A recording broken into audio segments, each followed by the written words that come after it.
to settle, one club is poised to celebrate its greatest achievement. Stranraer are already guaranteed promotion for the first time in their history, but 3 points from their last 4 games will give them the Second Division Championship, and because of league reconstruction, they'd leap 2 divisions.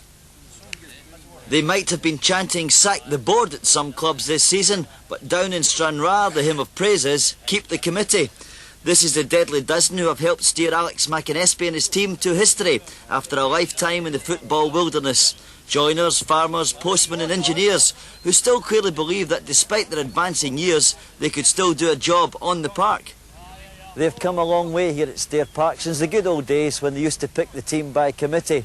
In fact, it wasn't until the late 60s that Stranraer appointed their first team manager. Former Rangers and Scotland captain Eric Caldow was the man who made history. Now though, after all these years in the wilderness, Stranraer's ship has really come in. It's plain sailing for them now, but picking the line-up by committee was clearly a bundle of laughs. Andrew Hanna has served the club for 39 years and remembers all too well what these meetings were like. No, we didn't put them in a hat, no. I bet there was a lot of controversy and plenty of arguments, and the majority won, I can say that. Is that what it did? It was picked by vote? Picked by vote, yes. Well, there was no one man or nothing. It was picked by vote, and there was some selections, mate, I can tell you. There is a new young passion for the club, but Andrew has served through some real depressions. But now Stranraer are enjoying their days in the sun, and it all began with that decision to kick selection by committee into touch. With we run a kind of bad results and that, we thought we'd try and do something, and we never had a lot of money, and we tried to manage it. And you remember Derek Fry that was here? We sold Derek Fry for £8,000. We immediately bought property in the centre of the town, the social club, and that's been the lifeline of this club.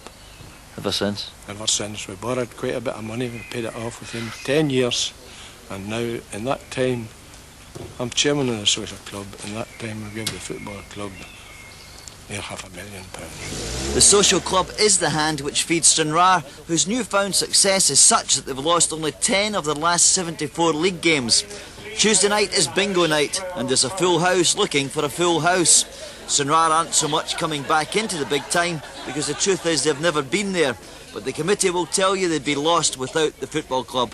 I wasn't going to be up to support Rangers and Celtic. If I didn't support Stranraer, I mean, I don't know what I would do. I'd be working all day, just in the fair and all that. However, despite stories to the contrary, they have decided that even if Stranraer do jump 2 divisions, they won't be going full-time. Stranraer Football Club could not afford full-time football at this stage. Was that something that was contemplated by the committee? No, definitely not. I don't know where that rumour started, but it certainly didn't originate from Stranraer boardroom. Meanwhile, the fans are delighted at the newfound success no Stranraer team has ever known before. I think they've achieved quite well this season. They had very hard lines last season. I thought they should have made it last year, but this year they've really done well. How long have you been following Stranraer? The past 3 seasons, Ken, since McInnesby, the manager's Ken, we put a good team together. Ken, we worked against sport. Do you think Alex McInnesby's made all the difference? Oh, I undoubtedly. Ken's brought a better class up here to the club. Ken, in the past, Ken, it was just like the old Hayes, Ken, it was just finishing a career. Ken, but now he's brought good young players, and they're playing great just now. It really is a moment in history, one of Scotland's most isolated clubs heading for the big time at long last. Now they're getting ready to celebrate. Most people would say I lay a big glass of brandy.